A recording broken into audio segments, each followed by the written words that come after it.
यात एक सुंदर दृष्टांत आहे ऐका.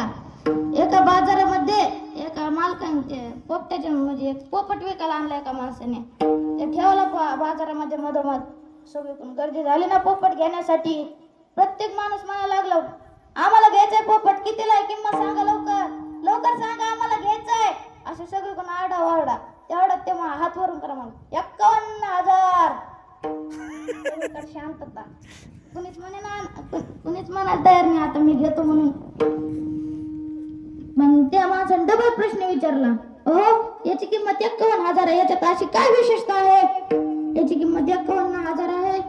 ते म्हणाले याला बोलता येतं. ते म्हणले बाकीच्या कीर्तनकाराला काय बोलता येत नाही काय, बाकीच्या पोपट्याला काय बोलता येत नाही काय. म्हणले येतंय, पण याची विशेषता ही आहे की याला कोणताही प्रश्न विचारा याची उत्तर देतो तो. हे ऐकू गेला एका शेठजीला. शेठजी म्हणला धष्टपुष्ट माणूस. हो शेठजी म्हणाले मला घ्यायचं आता पोपट. ते गेले, गर्दी होती. हो शेठजी पुढे जायला रस्ताच भेटाना ना. शेठजी असे तब्येतीवाले ढेरे आलेले पुढे असे. ते 2-3 माणसं ढकलायचे, पण काही माणसं इतके चिवट होते जागेवर हलतच नव्हते. 2 पावलं मागं जायचे, धडकायचे. माणसं बाजूला जायचे. त्यांना तिथं भेटले कशी बशी सांगणे आणि गेले. तर म्हणले कितीला पोपट सांगा बरं आम्हाला. म्हणाले 51,000. म्हणाले 51,000, थोडं फायदा 10-5 रुपये काही कमी करा. काहीच नाही, 51,000 म्हणजे 51,000. तर म्हणाले अशी काय विशेषता याची की 51,000 किंमत आहे. ते म्हणाले याला प्रत्येक प्रश्नाची उत्तरे देता येतात, ते शास्त्रातले असो नाहीतर संसारातले असो. शेठजीला आनंद वाटला ना. शेठजी थोडं पुढे सरकाले आणि ते मालक म्हणाले माझं खोटं वाटतंय तुम्हाला, माझं खोटं वाटतंय, जा पोपटालाच विचारा. शेठजीने पोपटाला विचारलं, अरे पोपटा तुझा मालक जे म्हणतोय ते खरं आहे का, प्रत्येक प्रश्नाची उत्तरे देतोस. पोपट म्हणाला यात काय संशय. शेठजीला आनंद वाटला. शेठजीने डबल दुसरा प्रश्न विचारला. शेठजी म्हणाले माझी बायको जे प्रश्न विचारले त्याचे उत्तर देशील का तू पोपटा, देशील का. पोपट म्हणाला यात काय संशय. हो शेठजीला आनंद वाटला. खिशात हात घातला. अशा 500-500च्या कोरा नोटा मोपून लागला ना अशा दिल्या त्याला. अशा दिल्या त्या पोपट घेतला. पोपट घेऊन गेला घरी. घरी गेल्यावर दारातूनच अगं पप्पाची मा इकडे. पप्पाची मा आली पळत. आईने अंगात पिण्याची खोळ आणि ते अशी पळतच आली दरवाजापाशी. दरवाजापाशी येऊन म्हणाले काय झालं तुम्हाला एवढं ओरडायला. ते म्हणाले अगं ऐक ना. तेव्हा शेठजी म्हणाला अगं ऐक ना मी काय आणलं बाजारातून बघ. म्हणजे पोपट. वा वा वा वा, किती रुपयाला आणला तुम्ही पोपट.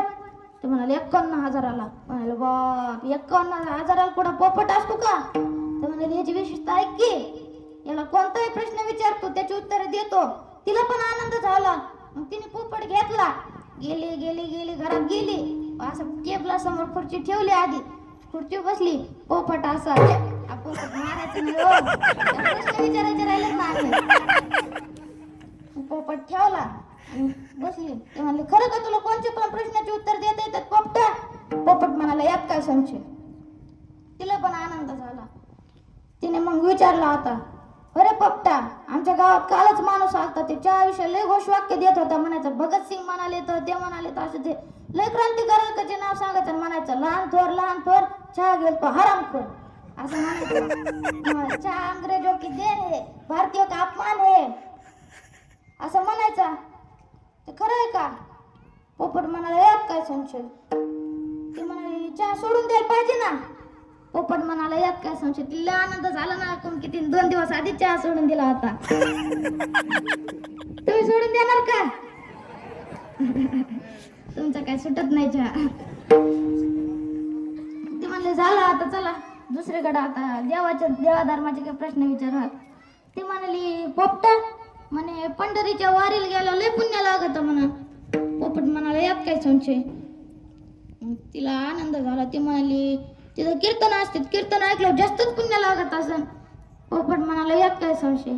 ती म्हणली कीर्तनकाराचे 100-200 रुपये दक्षिणा ठेवलं पुण्य लागत असं. पोपट म्हणाला यात काय संशय. ती मगापासून विचार करायला लागली. फक्त एकच शब्द वापरतो यात काय संशय. ती म्हणाली पोपटा तुला फक्त एवढंच येतं ना यात काय संशय. पोपट म्हणाला यात काय संशय. ते डबल इकडून म्हणाले यात काय संशय. डबल पोपट म्हणाला यात काय संशय.